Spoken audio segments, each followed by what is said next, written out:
guys, and welcome back to Outdoor Adventures with Kerri, episode number 2, take 2. So yeah, I had recorded a whole other video, watched it, didn't like it. I have a lot to say, but I can ramble sometimes, and I'm really excited about this, so it makes it worse. So I'm gonna do better than I did in my last video, and we're gonna give this another go. You wouldn't have known if I would have told you, but I gotta tell you. So anyway, take 2. And today's video, I want to talk about why I chose the name Pure Okie Whitetail Run. If you are in the community, YouTube community, and you know JB Conway, you know that what everybody knows her as is Pure Okie. If you are not in the YouTube community, the former owner, JB Conway, that is another name that she's gone by. And JB's done a lot for a lot of people. She has been a really positive force in a lot of different people's lives in many different ways. She's kind of somebody who likes to do things slyly and silently, and she's really good at showing her what do I want to call it, big portions of who she is in her outlook on life, in the way that she expresses herself with other people in multiple ways. And if you know JB, you know that. And if it wasn't for JB, I wouldn't have this opportunity. I mean, she approached me about this. So when we were talking, and she's like, "Oh, well, you're gonna have to come up with a name for it." I thought, well, I don't really want to change it. Like, I like the name, and I am somebody who likes history and preserving history. And as you'll see, as I show, things, and well, we'll get to that. But as you'll see, like my decor, I like antique, vintage style things. And I just like the idea of preserving the name Whitetail Run. And when I was thinking about it, I was like, well, there needs to be, it is going from one owner to another. And she kept telling me I needed to make it mine. And so my thought was, okay, let's think about this. How do I want it? Like, how do I want to look at this park? How do I want to think about this park? And because I'm sentimental, my children have family names. They're either named after a parent or grandparent, first or middle name or something, But I thought, well, I could change it to Pure Okie Whitetail Run. Keep the Whitetail Run and add Pure Okie in front of it. And for some reason, that just like rolled right off the tongue super well. And I was like, oh, I think that's the name. And I really, really, really liked it. And plus, it's cute. Like, anybody who's from Oklahoma, who's lived here for a long time, you get that Okie. You've got that Okie vibe, I guess, about you, or whatever. You get what it means to be an Okie, and we're all pretty proud of it. And so I thought, that's catchy. There's a lot of fun things I can do with that in the park. And yeah, so that is one of the primary reasons why I chose Pure Okie Whitetail Run, is that no matter how much time goes by, portions of my mentor, my friend, will remain in the name of the park. And so I love that. Absolutely love that. Also, I want to talk about, I guess for just a little bit, some of the things that I want to do to the park, and I guess some of the things that you won't see on the park. So one of the big things that, well, I want to make sure that anybody who's a tenant in this park, including my children at times, has their personal privacy. Because some people are here long term, and whether it's their lake house, their weekend getaway, whatever it is, however they view it, I want them to feel like that is still private. And because this is private property, and just because I am on a journey like this and sharing a lot of it and going to share many pieces of it on YouTube doesn't mean that I plan on sharing any of the tenants unless somebody wants to be involved. I don't plan on having any of that on YouTube. I think that if you work in this industry or anything like that, you totally understand that and you get that. But for others, I just want to make that clear that, yeah, that's just something. It's, in many ways, it's kind of like a neighborhood, and there are just parts of that you want to keep private. And so that is, I guess, a little bit of a disclaimer. But there's all kinds of stuff around the park that I can show you without including people in videos that live here.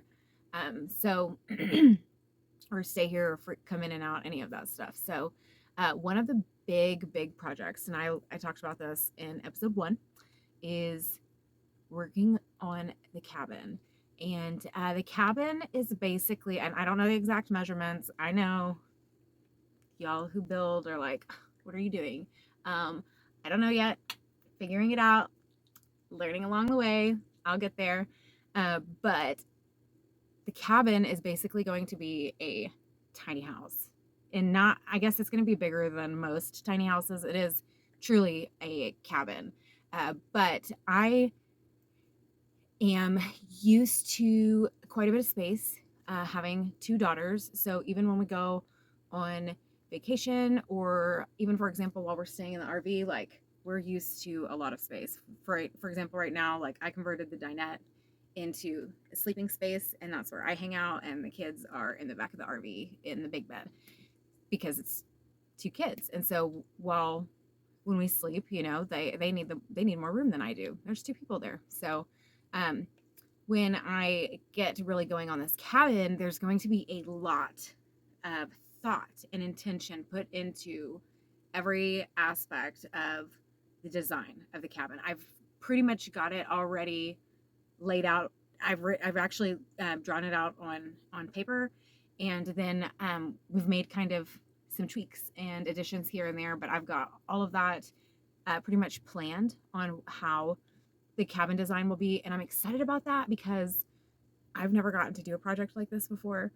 And part of it, I will help with the manual labor. And so I get to learn a lot of things that I don't already know. And then, there's portions of it, well, all of it, that I will be hiring out on. But I'm going to learn a lot of stuff from, sheetrock to flooring to electrical to plumbing, like stuff that I can barely scratch the surface of now. Couldn't even find my way around Lowe's or Home Depot other than maybe like the plant section.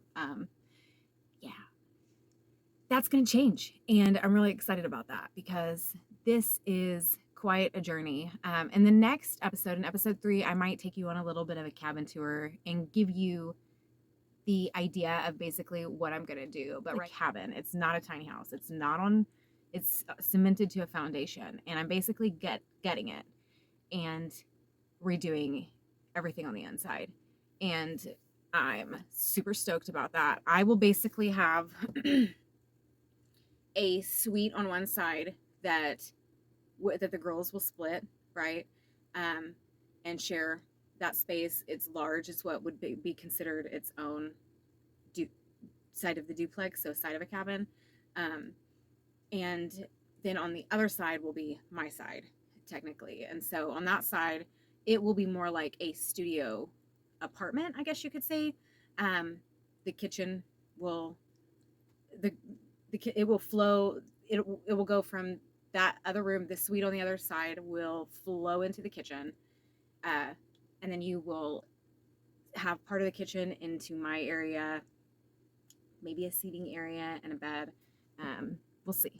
But my area, I guess I'm going to make a little more versatile, just because sometimes it will be an entertainment side, and sometimes it will just be a cooking and sleeping side, so, but I want to make sure that I can accommodate multiple people. That's why it's going to be really intentional and thought through on the different things. I know I'm going to have an island, but one of the things I really have thought through, I feel like, about is the island is going to be a rolling island. So it will be on wheels. That way, depending on what's going on at any given time, the shape of the kitchen can be changed, which is, I think, is super cool and awesome. And I'm excited to utilize a lot of natural, you know, materials. And I'm going to have themed, one side is going to be one theme and one side is going to be the other. And the reason for that is because, like I said in episode 1, if you missed it, you should go back and check it out. But I said that I might maybe one day possibly consider renting it out, just having it available as a rental, because say you're in this park, you have your RV here, you know, your family, you and your immediate family love coming to the lake, and your friends want to come out for the weekend, but they also have children and they need their own space. Say that scenario is presented and your RV is just packed full. You just can't fit any more people in there. What do? Well, it would be really cool if there was a facility on the same property that could be rented out for those people, to accommodate those people with their children or family or whatever, that has everything that they need in it: washer, dryer, kitchen, bathrooms, showers, beds, you know, to sleep. Say you're a hunter, you've come down here because it's whatever, you know, you've maybe won a drawing, or it's just that time of year for hunting. There's a cabin. You know, a lot of people do stuff on Airbnb. I don't think I'm going to go that route, but I don't know until I cross that bridge. That will be much further down the road. But like I said, I think in episode 1, I am like years in advance right now. And here, there's a lot of stuff that I am excited about and want to offer. One of the other things that I want to do, and pretty soon for the park, is I want to put up, I guess it'd be like a little shed, you know, but I want to have a little bait shop. We're right here by the marina, so the road directly next to the park goes directly down to the lake, and there's several places that you can get bait, and you can always throw in a cast net, but it would be cool to have stuff that maybe other bait shops don't have, and like different kinds of options as far as your bait goes.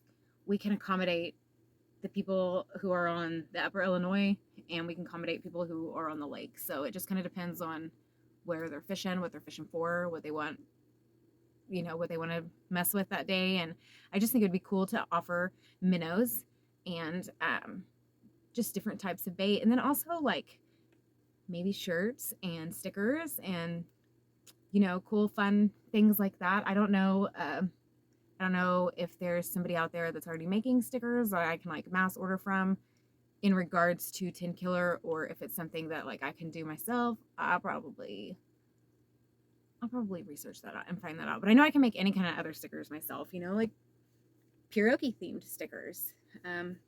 And that plus a bait shop, I think that would be cool. It'd be fun.